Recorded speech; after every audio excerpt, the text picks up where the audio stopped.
first ever tag team main event on Lucha Review, and tonight, the Battletoads are back for one final challenge, and they're bringing it back up. They're bringing in Double Dragon! Jimmy and Billy, Jimmy and Bimmy, whatever the hell you guys are calling yourselves these days, you picked the wrong side of history, boys, because the Lucha Reviews are far more brutal than anything that either of you have seen on the streets. If you're feeling froggy, tag yourselves in, and let's take on the Nerdy and Dirty.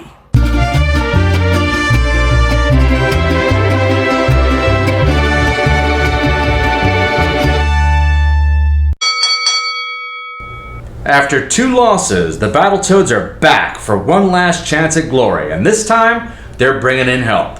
In late '93, the Battletoads joined forces with Double Dragon in a game called, believe it or not, Battletoads Double Dragon. And why not? Double Dragon practically created side-scrolling beat-em-ups. Even if it was one of the unlucky recipients of a fucking terrible 90s movie, the game's popularity remained intact.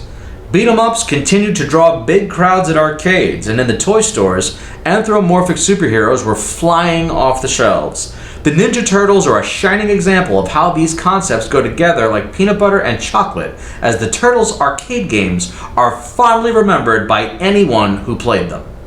In an attempt for video game developers to ride the wave, a trio of ass-kicking reptiles called the Battletoads arrived on Nintendo in 1991, but the only asses they kicked belonged to anyone who tried to enjoy the game.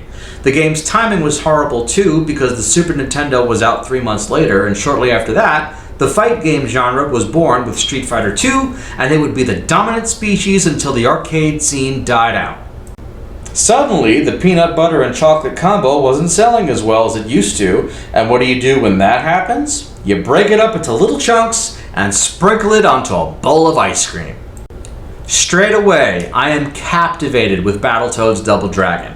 Its prologue is overflowing with gorgeous graphics and energetic music, and feels less like a comic book and more like a wrestling promo, as its heroes and villains bounce threats and challenges back and forth. The promos give the Toads a little more personality and depth. Rash introduces himself as the crazy guy, Zitz claims to be a genius, and Pimple not smart and has big arms.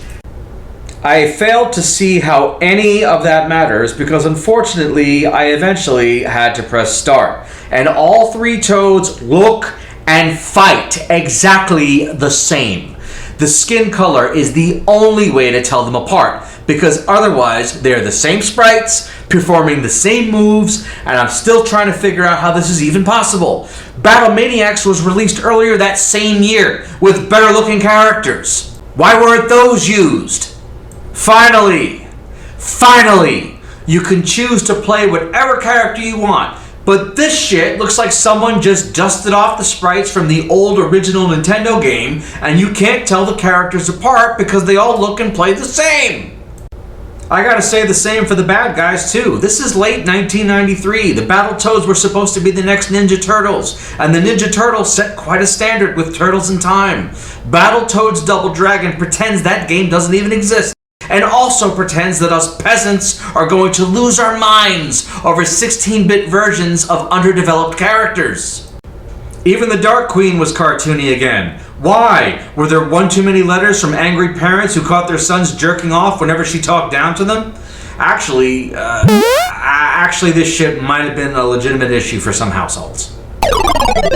The same could be said for the game's villains. Everybody looked great when they were cutting their wrestling promos, but unfortunately, at some point, once you press start, the first stage looks like the roof of the Spaceball ship, and tentacles made of Trix cereal stand between you and a Bobo who looks like a giant polished turd.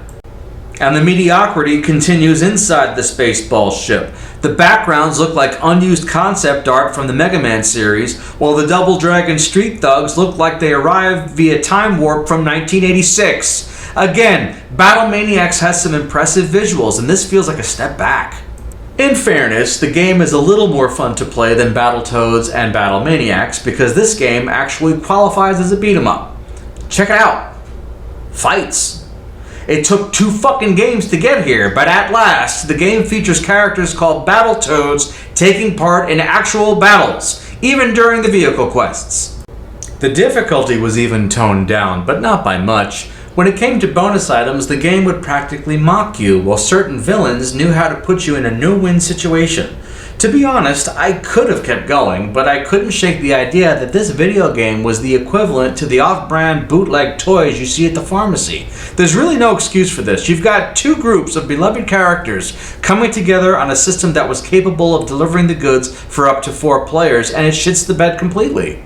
If the development team wasn't going to put in the effort to finally make the perfect Battletoads game, then I wasn't going to put in the effort to play it. This mid-card attraction is more enjoyable than the first 2 games, but it didn't look as good as Battle Maniacs, and apparently us peasants aren't worthy of having our cake and eating it too. The overall legacy of the Battletoads is similar. History has always found them in the right places at the wrong times. 3 humanoid toads protecting a colorful universe from the threat of an evil hooker and her army of robots and aliens. It sounds like a Tromaville movie, like a campy sci-fi movie you'd find at 2 a.m. on Cinemax. It doesn't seem possible for an idea like that to fail in the world of video games, but somehow the Battletoads always found a way, and not even a crossover with Double Dragon was able to help. And there was no glory in finishing what you started. You earned no prizes to play these games. There were no Xbox or PlayStation virtual trophies. You could brag to your parents, but they didn't give a shit, they had bills to pay. You could brag to your friends, but they didn't give a shit, they didn't want to look nerdy in front of the girls or boys they liked in school. If you did achieve victory, your big moment would become lost in space, along with your sanity. No more rematches, Battletoads. I am done with you. You lose! You will never be the Teenage Mutant Ninja Turtles. Instead, you will always be the worst video game franchise in existence. And that'll do it for this week. Thanks for tagging in, and I will see you next time.